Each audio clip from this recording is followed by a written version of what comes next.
about now? That's better. Yeah, that's better.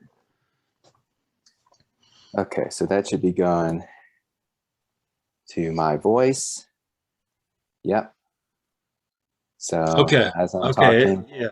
I it's can hear you catching the just fine. Yeah. triggers and it's going through and There playing we go. back my artist statement in a loop just to help people understand. So sort of embedded in their heads, right?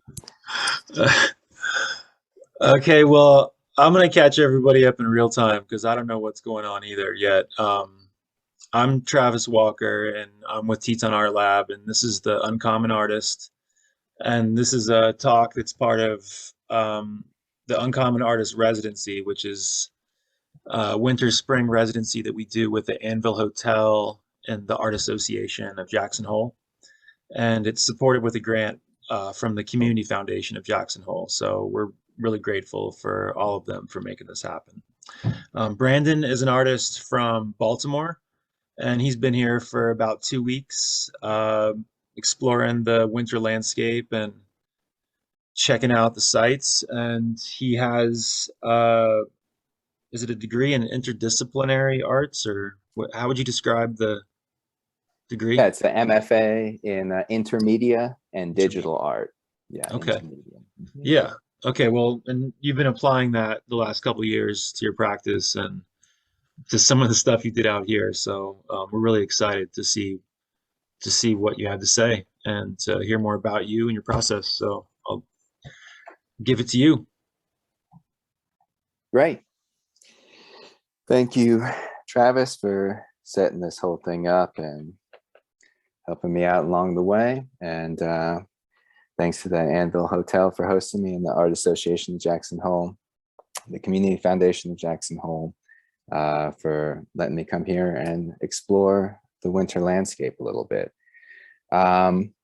So I'm going to talk to you today a little bit about my practice and what I've been doing, the work that's led up to what I'm doing now, and then show you the sort of pieces that I've come up with up here, and because the background is going to help you understand it better.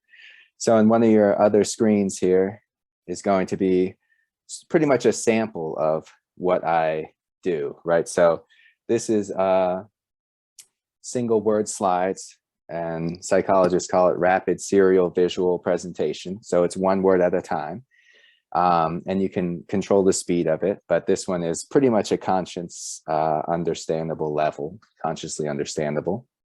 So every time I'm speaking through this microphone, it's running through like a noise suppressor and pedal, which cuts up my voice into little chunks like that, so it can basically hit the space bar on the computer to play through the slideshow in a loop. So the text playing here is basically my artist statement and my research statement, what I'm interested in, just playing in a constant loop. So it'll sort of embed itself in your head. Hopefully, if the theories that I'm sort of working with are correct, you'll sort of understand what I'm doing better.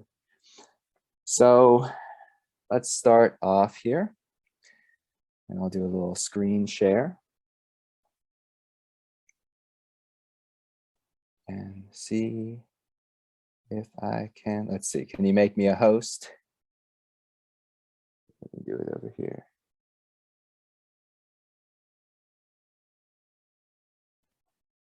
Okay, there we go. Okay, we'll share our desktop. Okay, great. So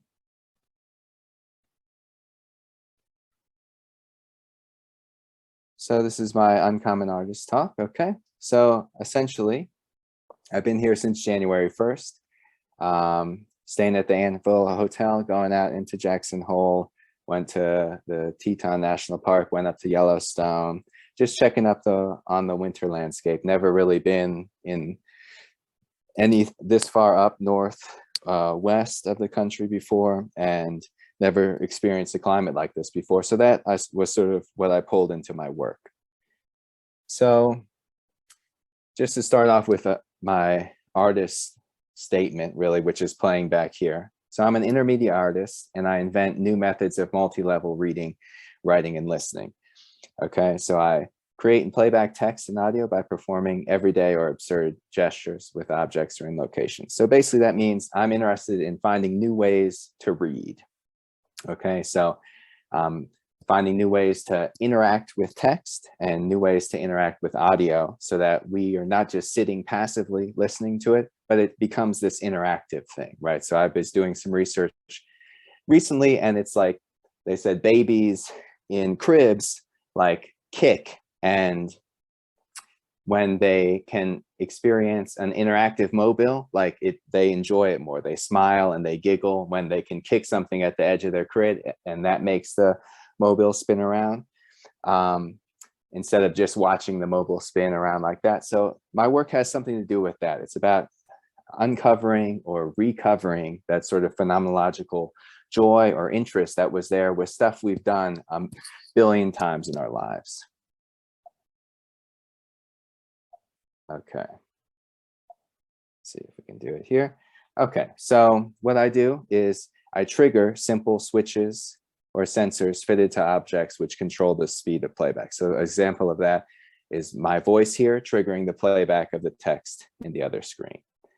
Okay, and what I do is I make self-programming scenarios. So I'll get into it in a moment that I am a certified hypnotist, but I believe in the power of suggestion, right? The power of belief to make physiological and psychological changes to your environment and your body and how you experience things. Okay, so an example of some of this work is what I did in my thesis. So scroll up to the beginning.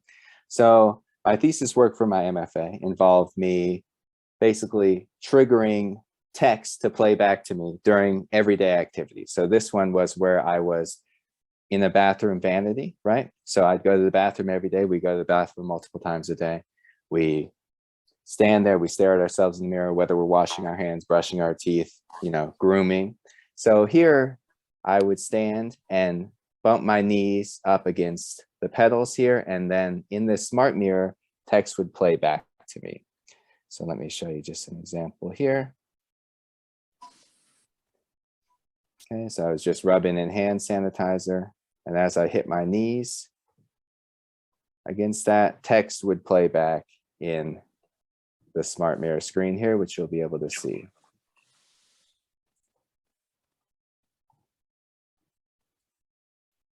Okay, so another example of how I sort of invent new ways to interact with text would be this one-man band self-hypnosis station. So all these pedals here would trigger the screens to advance here, playing back like my dream journal. Okay, played back active alert hypnosis script and played back my notes that I had made, all while I was watching TV or trying to multitask doing some other task.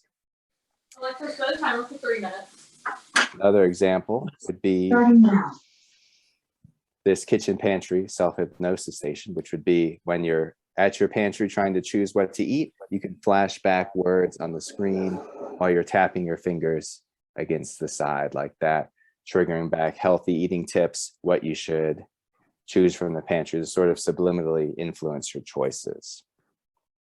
Okay, another one was sitting in my bed, clipping my fingernails. The action of clipping my fingernails, which is a sensor I'll talk about later, triggered text playback in another smart mirror. And this is an exercise peddler self-hypnosis station where I was able to sit and watch TV and do an exercise peddler and change the screens of text there. Okay, so how I sort of got into this work was doing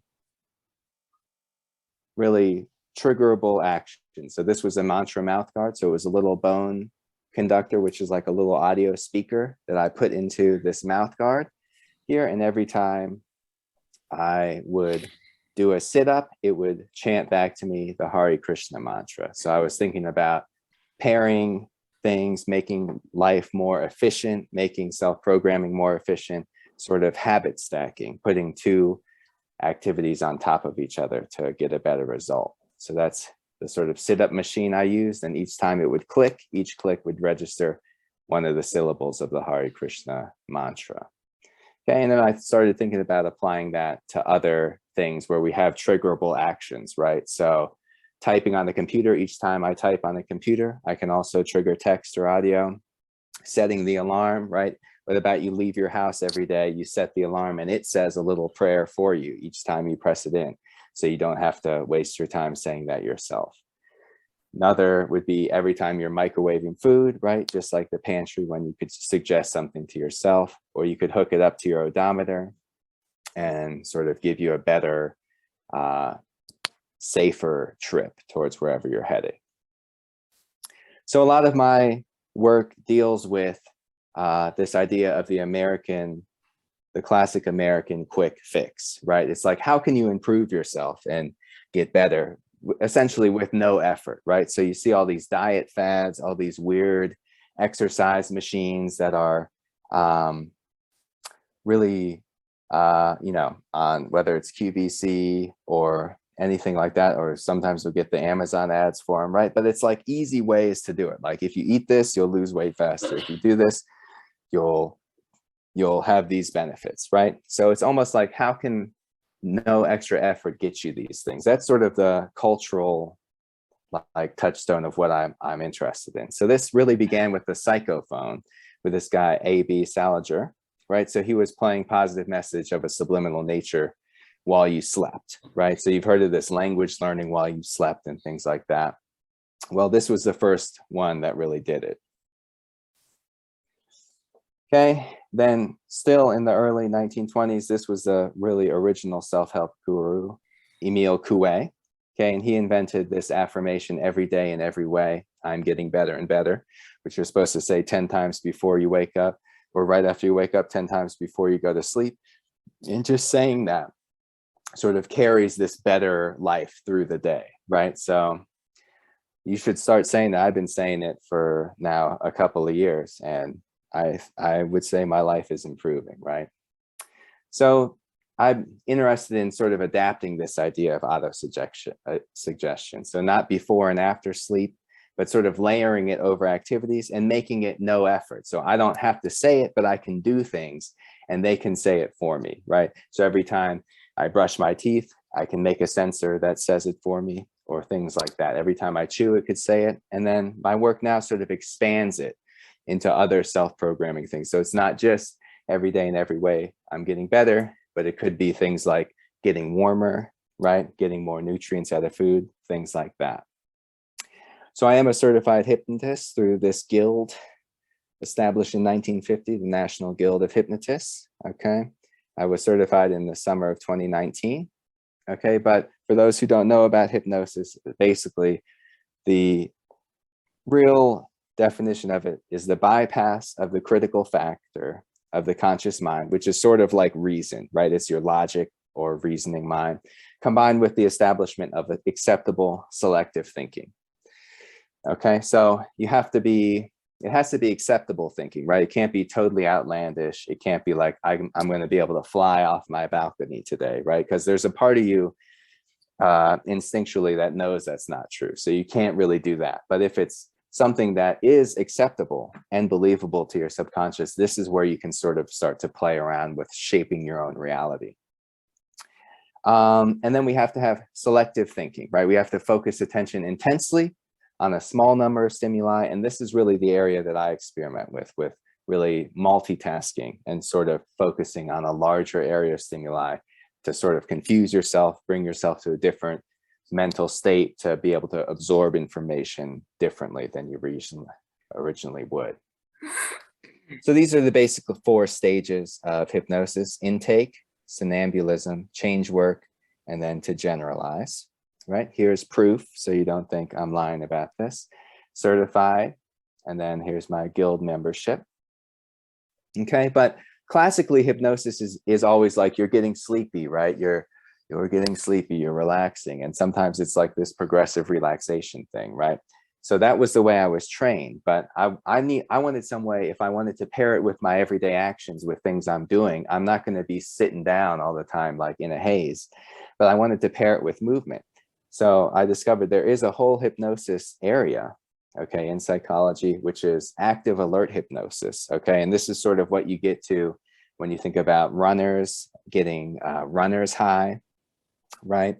And that's sort of, you get into that repetitive state and you're doing something active, but you're still sort of transcending or getting to a different mental quality or mental state. And this is some of the active alert hypnosis experiments here. So you can see the original sort of traditional relaxational hypnosis. And then the original way of doing active alert hypnosis was on an exercise bike. So you would be like this, and instead of you're getting sleepier and sleepier, it's more like you're becoming more active, more alert. Your brain is ready to fire up. Here we go. You know, it's more of along those lines. Okay. And the physical movements for the induction are usually walking, spinning, knee bends, and head rotation, all stuff we do during our regular activities. So I thought this was a perfect platform for what I was working with. So you can see here, I sort of wanted to harness movement. So I looked into researching one-man bands, okay? So ways of triggering sensors or text to play back while I was doing movement, and looking into how people like one-man bands harness movement. So that's important to remember when I discuss my first piece here in a minute. So get in Jackson, January 1st, freezing cold, airline like didn't put my luggage on the second plane, right? So I had my Baltimore, it was like 50 degrees in Baltimore when I left. So I had all that on, that was my gear. So I was freezing, right? So I got to Jackson, I was thinking about ways of warming up and wanted to think about how snow has been used in hypnosis in the past, right? So I looked through all my books of hypnosis script, and I see like snow and hypnosis is usually linked to weight loss, right? So things like, you know, you find that eating is no longer a task, but an experience like watching snow fall, right? Or you see, imagine that a blanket of snow has fallen, covering the ground. It is a deep snow, but as the daylight comes, it begins to shrink away. From this point forward, the portions of food that you serve yourself will also begin to shrink, right? But it's too close to New Year's, too close to New Year's resolutions time. I didn't want to focus on something like that, right? So then I started thinking about, well, can thinking alone raise body temperature? Right here, I'm dealing with conceptual art concepts and hypnosis. So it's like, yes, this is actually can happen, right? Your internal temperature actually changes as a result of just thinking about it, okay? So you can concentrate and you can raise your temperature of your entire body. So you probably heard stories about monks, being able to dry off wet towels, like in freezing temperatures, just by putting them on their backs and focusing like that. So that's sort of what I wanted to start to think about. Can I raise my body temperature by thinking about it? And there has been documented peer-reviewed psychological research done where people with thermometers and finger thermometers could do it just from visualization and while under a state of hypnosis. So this was all golden to me. So I took that.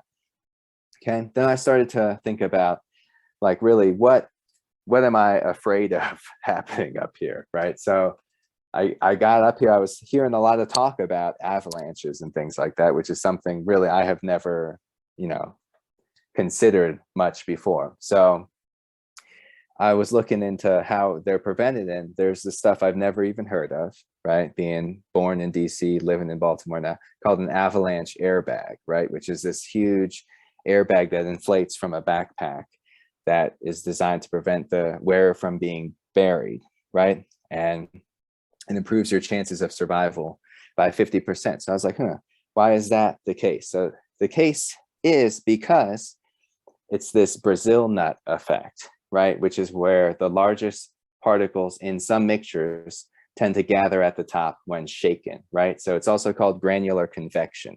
So the bigger an item is like that, the more it will float up to the top. So that's why having an airbag on your back like that makes you bigger than some of the rocks and tree parts and snow all jostling down, because as it shuffles around, the smaller particles get underneath you and sort of lift you up each time you tumble down. So I took that, right? And then I thought about connecting it to my self-help themes, right? So thinking about rising to the top, success, staying afloat, not sinking, right? Being able to afford a town like Jackson on vacation, things like that. And like putting in rising to the top led to all these CEO books, right? How to get to the top of your company, how to be a CEO in less than 10 years, and these sort of things. So I thought that was interesting phrasing related to this topic, because this was like all the self-help books were about that. So linking that idea to my one-man band research, I remembered this idea of Chilean chinchoneros. Okay, so I was thinking about Brazil nut effect, right? But Chile is close to there. So the Chilean chinchonero, so they're an urban street performer like this, but it's basically set up with the same one-man band contraption like this. Okay, so they have a bass drum on their back, a cymbal on the top, and a cord connected to their foot that all harness their energies, but it's to make noise and to, you know, carry a rhythm or melody. They usually perform with an organist just in public settings. So the main piece that I was working on here was this Chinchonero CEO self-help machine. Okay, so you can see here, we have a gallon, like I went to a bunch of the camping stores and the thrift stores up here to get material. So I have a airbag, like an air mattress inflator for camping, right? That's my airbag aspect. Then I have 2 bags full of air here, which are gallon. This is a 10 gallon. This is like a 2 gallon camping water jugs that I filled up. Here I have Brazil nuts in a nut mix that I basically shake and jostle with these mountaineering poles. I hit the bottom of that and they shake up, charging the Brazil nuts. In this upper canister here, I have some paper shreds, and then I have the phrase "rise to the top" written. So it sort of tumbles and shows the nuts, it's, you know, what their purpose is as I'm doing it. So I'm wearing a computer in one of those camelback things, which I also got at the thrift store here.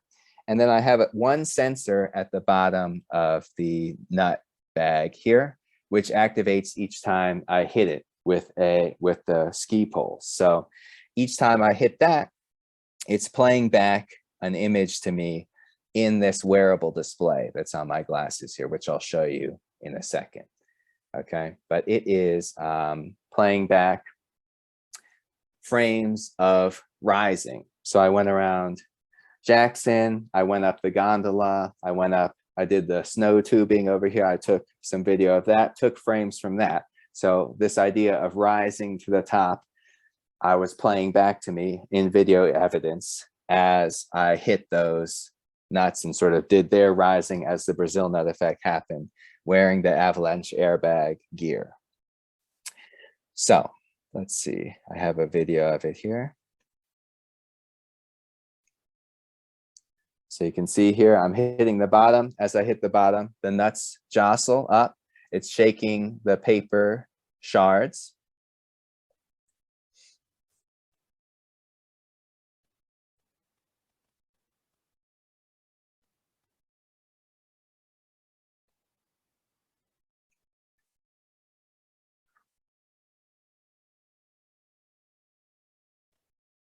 Okay.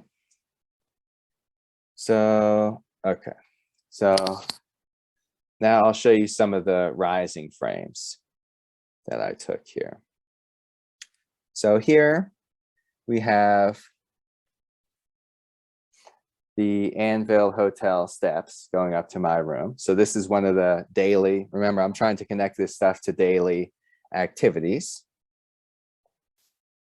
So this was each time I hit the bag, it would advance the video. So I take short videos and then I take frame by frame out of them. So each time I would hit the bag, I would see this in one eye. So I'm still able to do other things. I'm still able to converse with people, but it's giving me this feeling of ascent, right? It's triggering this idea of rising. It's subliminally priming me with images instead of text this time.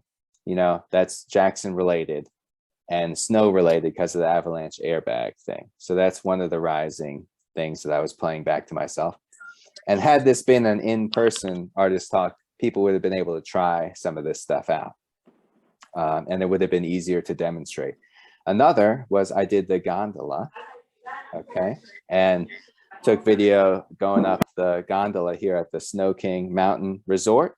And that's the same thing, separated it frame by frame, just going up. That was pretty scary, right? I'm not a big fan of heights, but that sort of rising. So layering that with the activity of charging the Brazil nuts with the Brazil nut effect, the avalanche airbag, rising to the top, success. It's this big self-help machine sort of built with all my Jackson experiences with my new snow and avalanche knowledge. So that plays back as I hit the bottoms too. And then I did get a chance to go snow tubing over there at the Snow Mountain Resort as well. And another rising video that accompanies that Chinchiniero CEO self-help machine would be the ascending snow treadmill, going up the hill, getting ready to snow tube. I think this one is one of my favorite ones, right? Nice and smooth, sort of is that escalator feel too, sort of has an airport feel too. When you get to the bigger airports, there you see, just for another perspective there. So that just plays in a loop as I bang the bottom of the bags.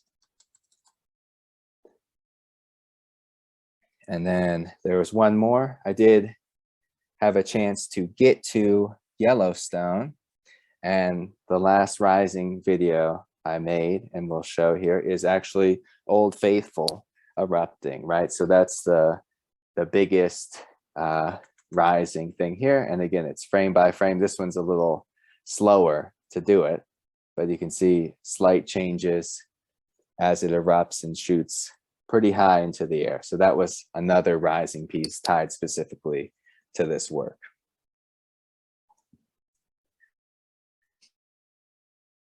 Okay, so I will give you just a quick tour of those bags here. So this is the Chinchiniero bag here. So we have gallon bags, you can see through it, okay? And I do have a contact mic on the bottom. And so when I would hit it, the nuts jumble, okay? And you can't really see through the camera, but the Brazil nuts do end up on top. So proving the Brazil nut effect true. We also have one of those camping heat cloths or whatever material this is. And then our ups jumbler in the up part here, which has rise to the top written on paper, showing it to the nuts, helping me help myself. Here is the cheap avalanche airbag here, which is like this side actually opens up and you're supposed to scoop air in to inflate air mattresses without getting moisture and condensation from your breath on it. But I did, and avalanche airbags are very expensive. So I wasn't gonna buy one of those out here, but you can just take it here and clip it to your neck. And it becomes a wearable piece. And then if you scrunch down, you can see the top actually inflates out in like a little phallus almost. If you crunch down, again, pointing towards the top, rising to the top direction. So it's all a wearable piece. And that's really what I've been trying to build with my work lately, is wearable pieces that you can take out and don't have to be landlocked anywhere, but can be worn into the world, right? And sort of, so I can perform these self-hypnosis things there. And luckily, Windows computers, laptops are able to work with the lid closed. So I can cut it on clamshell mode, doesn't have to be plugged into a wall. I can just shut it, put it in my backpack, as long as I have my little video monitor on, or even working with audio, it's fine for a few hours at least. So just in case anybody's trying to recreate any work out there. All right, here we go. We're gonna continue our slideshow here. Share it again. Okay. Okay, so that was the main piece that I built and probably took the most time to assemble, and still want to do some documentation of it in this area. But another thing that I did was this bison monocular. Okay, so I don't know, can you see me in this other screen here? Yeah, Yeah. right. Okay, so I'll show you things in that screen then. So what I did was I used the pinch sensor, right, which I've used before, which is like an accessibility. Let me that screen actually. Let me get the video working on that one. Okay. Let me spotlight that one.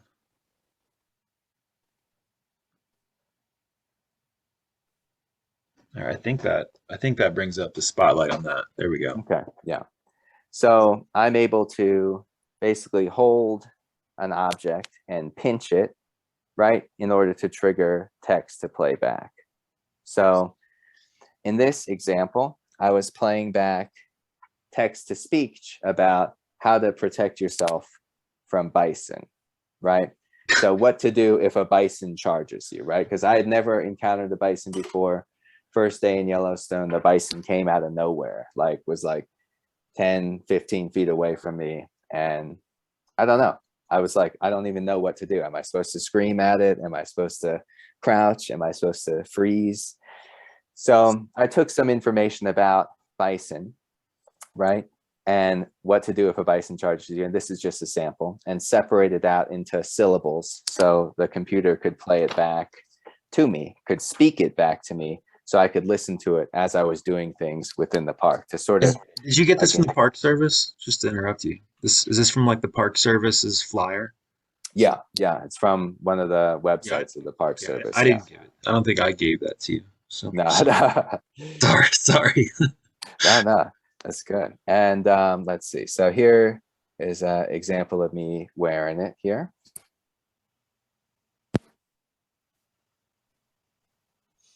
Okay, that's up at one of the geysers. I think that's the solitary geyser in Yellowstone, looking for bison, playing back the bison audio. So let me see if you can hear this. Let me see. Is this audible? Shack, king, or toss, sing, of its head, pawing the ground, raising its tail, bluff, charge, s. All these things can indicate an upcoming bison charge if you. So it plays it back syllable by syllable with each pinch. Okay, so that's an example of the bison monocular, and I just played the sample audio there. So there's some of the bison I saw and was looking at and was charging my own subconscious learning, right? I'm interested in this learning, this physical, educational kinesiology stuff. How am I learning while I'm at things, while I'm doing certain behaviors? Okay, another aspect here was chewing and viewing bison. So just like that, I had built one of my chin switches here, but I attached it to snow goggles, right? Real cleanly at the top. So I can wear that, and each time I chew, it sort of sends a message to the computer to either play a next slide, or in this instance, play that bison warnings again. So I was eating buffalo jerky here, right? Okay. Bison. And I learned that they don't come from the park, because these park bison are like eating poisoned moss and stuff because of all the sulfur spewing out of the geyser. So they're protected, but this is like farm raised bison. So I ate that as I viewed them, to sort of learn about them and experience it in a new and different way. Is that true, what you just said about the poison? Yeah. Yeah. I've been here a while. I didn't know that. So I want to say thank you. Yeah. Okay. So I just showed that. Okay. So then one of the last things I did here was a hand warming self-hypnosis. So this went back to my earliest days in Jackson, where I was thinking about how to warm myself up, right? So this time I could flip the goggles I was wearing for my chin upside down like that, still wear them around my neck, but now I can use them to hit with my hands as I rub them together like this to trigger audio or visual. And in this case, I was playing back video of the Anvil Hotels where I'm staying now, wood burning stove in video frames. So here's a video of me using it here. Okay, it fits the action and the motion perfectly.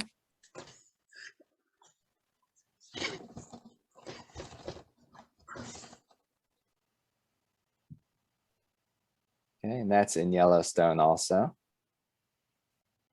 Okay, but that can be used also, not just with warming, right? But also people rub their hands together, right, for excitement or rising to the occasion. So this one I think can be placed in multiple self-programming scenarios. So the video, I was looking back, and let me just show the audience what that is. So it's a little viewfind wearable display. You could get it off Amazon, right? But it hooks to the side of glasses or sunglasses, right? It has a little magnet here, and it just hooks to the side. Wow. Then you're able to wear it and see over the lens what's going on in like a little tiny screen. Basically, like if you're holding your phone at an arm's length away from your face, that's about the size that it looks like.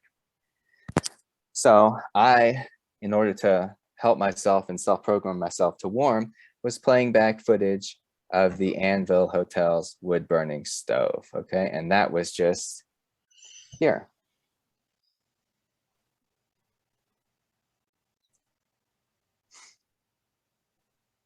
Okay, just right in the lobby here. It's a really warm lobby, right? That was one of the first things I noticed. I walked in, I was freezing because it was like 2 degrees that day when I got in on the plane, walked in. So this sort of conjures up that, subliminally primes me with that experience of walking in from the cold, going into the warm Anvil Hotel lobby, and it plays back frame by frame. So each time I was hitting my hands up like that and hitting the sensor at the bottom of the goggles here, it was playing one frame of the fire going in the wood burning stove. And this just goes on a loop, right? So another locationally based cold Jackson Hole piece here.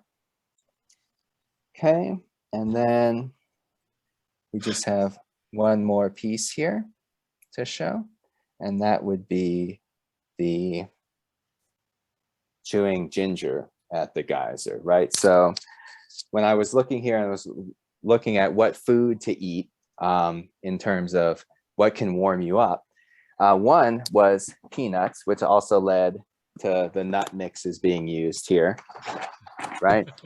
And then the other was chewing ginger, eating ginger. That will actually warm you up, right? So here I chewed, where's our ginger?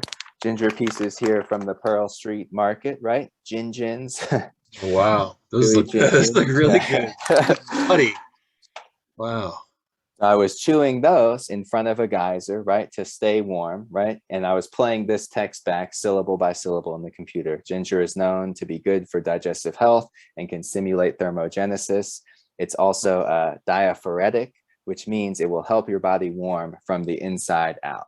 Okay, so that was the last sort of piece I did. Here's me chewing it in front of the solitary geyser, very cold. You can see the steam in the background, taking in that sulfur smell too. I'm sure some sort of association or conditioning happened there. I'll figure out later. But that is it.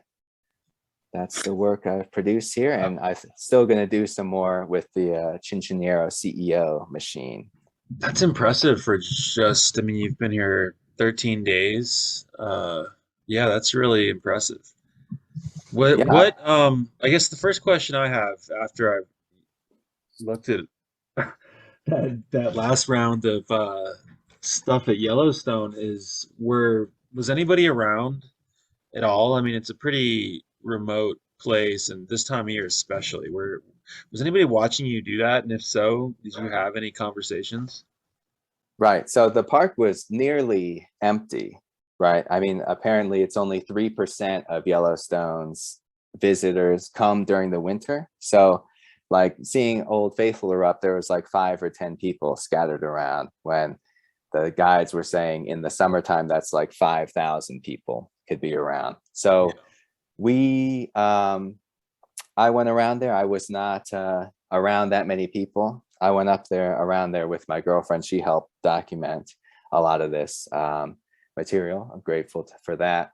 But she was especially nervous about being seen participating in this sort of activity. So it wasn't as like interventional as I would have hoped it to be, but it was still working for what I did, and sort of something about the peacefulness of it, you know, lens towards it affecting me better psychologically. I think I would maybe rush through it, even if I didn't consciously want to, you know, rush through these things.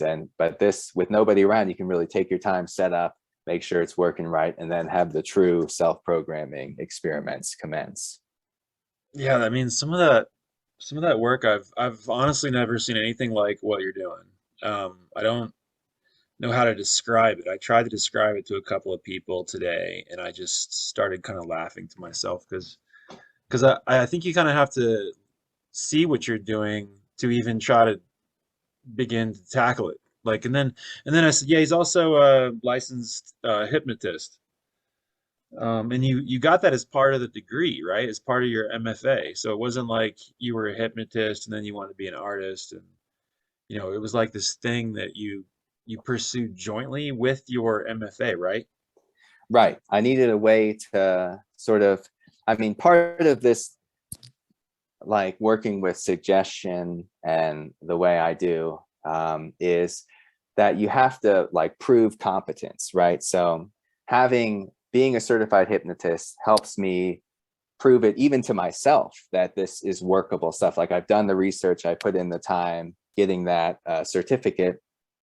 So now it's going to work better on me subconsciously, right? So it just functions in this whole big loop. But so part of my practice as an artist is getting all these strange certificates, right? I'm working on a homeopathic educator certificate now, so I can sort of start to work with charging water or showing foods or water text, or even plant medicines text or things to supercharge them, make them more efficient, and sort of make them participate in this whole sort of conceptual screen, you know, cacophony that I'm creating here.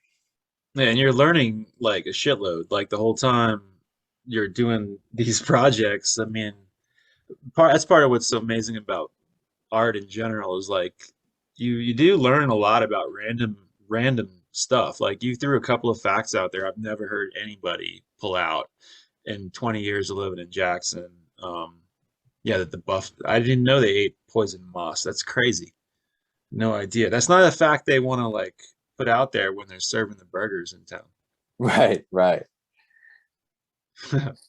But yeah, I mean, I love to like get into it and figure out something new, like the Avalanche Airbag stuff. Like, I had no idea that's what the work was going to be when I came here. Originally, I was going to do something with snow, right? And charging snow or eating snow or showing snow text or something like that. But then I got into it and I saw what materials there were, and went around to, I'll name drop the 2 stores I got a lot of material from. I go into High Country Outfitters. Oh, shout out. They need some help with their retail. Yeah, good job. There we go. And Go also shop there, guys. Teton Mountaineer. Oh, another one. Another struggling local business. And then the Browse and Buy thrift store. That's where the I best got, store in town. Yeah. That's where I got all the snow goggles, and I'm working on, like, this is one piece I didn't show, but I put all these switches on the top of snow goggles here and powered it by our Arduino Leonardo there. And then that hides all the electronics, and you're able to put it around your neck here, and it's beautiful. It fits. And then I can control mouse movement on my computer while I'm doing other tasks like that. So I can sometimes, instead of playing back text 1 word at a time like I'm doing here, I am controlling computer text input on like an on-screen keyboard. So like each time I hit the bottom of the nut bag there, the cursor moves left to right, and I can choose if I'm on the line that starts with Q or A or Z, or hit the space bar or the select. So I can be typing, and I'm trying to do a lot of with your chin. Yeah, with my chin. With your chin. Okay. Yeah, I just want so to make it new clear. Typing interfaces, ways of typing out, you know, it's more self-programmed. It's like affirmations, it's descriptive things. It's like, I'm doing this and I'm doing it the best I can, right? Or I'm walking on ice and I'm not going to slip, or things like that, typing that out instead of reading it, and experimenting with how that affects me differently psychologically. Yeah, it's insane like how many things you're intersecting in your practice. You know, you're like dealing with so many different elements, and they intersect in a way that I find pretty funny. And I hope that it's supposed to come across as there's some comedy there, because there's a lot of comedy in what you're doing.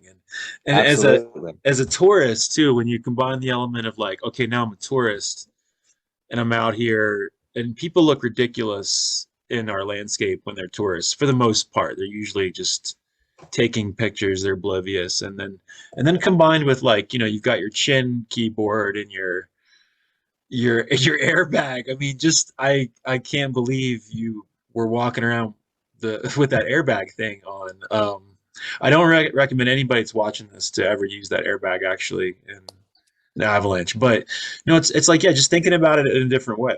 And like it's a serious thing. The avalanche rescue field is a very serious thing around here, but the science of it is amazing. Just what you were explaining. I mean, I'd never really even thought about that. And that's what's so beautiful about art. It's like, it takes someone that's pretty dumb like me and can kind of explain a concept through art about, you know, how the airbags keep you afloat. And that was just awesome. So thanks. Yeah. Is there anything like you're going to do after this residency that you want to talk about, or do you have any exhibitions coming up or anything like that that maybe you want to give a shout out to? Right. I'm going to be starting a sort of virtual hypnosis website, hopefully by the start of February. So it's where you could go on, we could do some Zoom things like that. I could put you in, you could remotely control my computers, right? So you could be talking and playing back text like this, or typing out dymos for placebo pills that I make you, or I'm charging, things like that, doing simple mouse movement exercises around the screen to trigger text. So it's this sort of interactive pieces that I'm working with. And, you know, they're going to start happening towards the end of this month or the beginning of February. And that will be activealerthypnosis.com, activealerthypnosis.com, just straight through, no hyphens, nothing like that. Yeah, we'll definitely put that out there on our site, because I want to see what the results of that is, because this is like a whole new thing for me. We've had hundreds of artists come through, and yeah, and just, you know, it's amazing how in this day and age things are intersecting, and like we keep accelerating our knowledge, and just it's such a pace through technology, and just like our own learning like process, like just looking at how we learn, you know, it's like so different now. And it's interesting to see an artist that deals with that, like how we learn. So I'm gonna wrap this up. You know, if you want to say anything else about the residency itself at this point, you know, it'd be awesome. I really appreciate the Anvil Hotel again, because they're just incredible. This wouldn't be possible without them. The Art Association and their staff is just amazing. They always do a great job making everybody feel at home. And Jackson, you know, Jackson's a special place, and it's just getting harder and harder to bring artists out and to find space for them. And it's a real treat to be able to bring someone like you out, even if we don't get to meet in person because of the virus right now. I mean, I know one day, you know, you never know. One day your paths cross, and you never know what comes out of these kind of meetings. So it's a real pleasure to meet you. Yeah, this was great. Appreciate the opportunity. And anybody who gets a chance should definitely come out. Jackson's great. Anvil Hotel's great. It's real easy working with Travis. Art Association of Jackson Hole, their studios where I worked were amazing.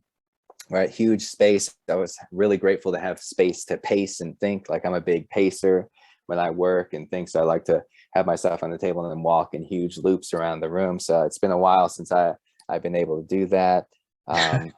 Thanks to the Community Foundation of Jackson Hole for the grant money, and thanks to Brian Gorman for helping me slide Yeah. in this spot. And Oh, shout out to Browse and Buy also. Once Yeah. again, browse that's and like buy. that's like a necessary. Almost every artist has found the Browse and Buy has been like essential. It's crazy how Yeah. that thrift store. And it's like right across the street from I here know. too. So it's Yeah. real close. Yeah, and that's a great thing. 'Cause it's like a charity, and it's they really. If I ever had like a starving artist Bible of how to survive Jackson Hole, the Browse and Buy would be the top of the list because it's like you can get anything there. I'm sure when you were freezing, did you find some gloves or Yeah. yeah. Yep. I got outfitted. But I would definitely look forward to seeing your future work, and have safe travels tomorrow. Tell your girlfriend thank you for at least making you not feel so lonely when you were here. Yeah. And good luck in everything in the future. Thank you. Appreciate it, man. All Thanks right, everybody everybody. for watching. Yeah, thank you for participating.